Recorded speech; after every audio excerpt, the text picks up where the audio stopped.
Vivian Schiller was Twitter's global chair of news. She's now the executive director of Aspen Digital. Vivian, thank you so much for being with us. So just walk us through what you think Elon Musk is up to. Why do you think he chose not to join the board after all? Thank you.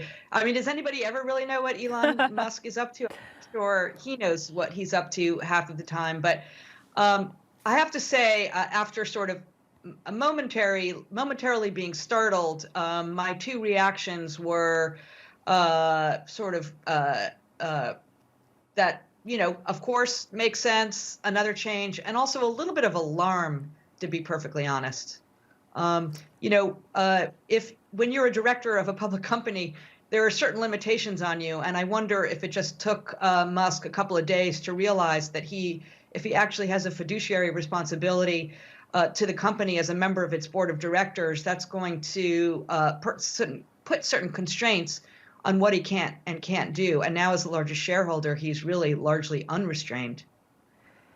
And there's also been some talk, rumors, if you will, that his sort of reversal could be because there could be a hostile takeover brewing. I mean, what do you think of those rumors?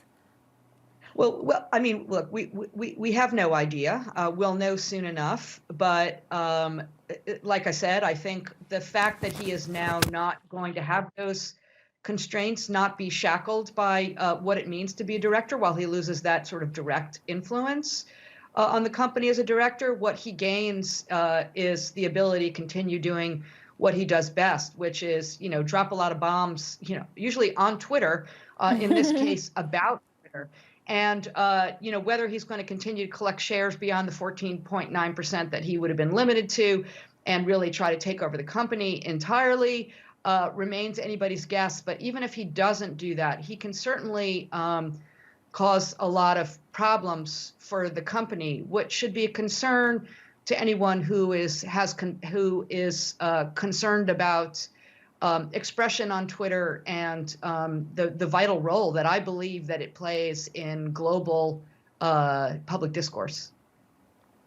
It's interesting. You talk about sort of the bombs that he's dropped on Twitter and about Twitter. I want to show our audience a tweet that Musk made some time ago, just asking, is Twitter dying? This came about a year or so ago. He posted a tweet on Twitter listing the top accounts and the fact that they tweet very rarely and post very little content, asking, is Twitter dying? Why would he want to buy a high stake in a company that he thinks is dying?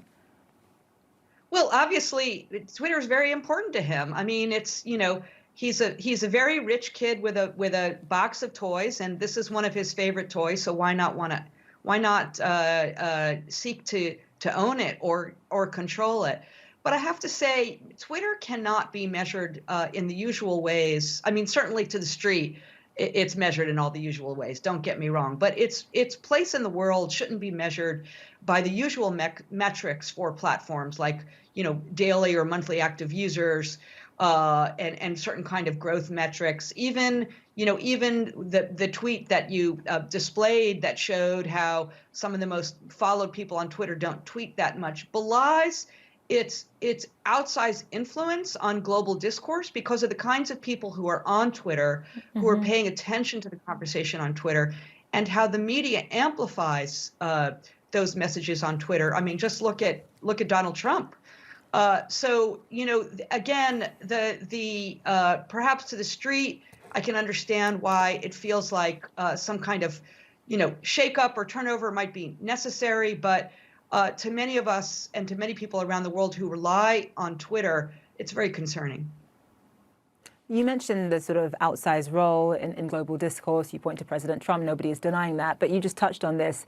Does Twitter, in fact, need some kind of a shakeup? And is Elon Musk the person to do it? No. I mean, in my opinion, Elon Musk is not.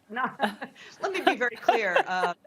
His past statements about his feelings about the balance between expression and harm, at least to me, I find troubling. And some of his more outlandish recommendations, maybe he's just, throwing the proverbial spaghetti against the wall. but I find some of them very, very concerning. I'm just not sure that's the kind of, certainly you need innovative, bold leadership. I don't know that we need reckless leadership, particularly with, like I said, a platform that I think is so vital to, fragile democracies around the world. Vivian Schiller, thank you so much for being with us. Sure. Thank you for having me.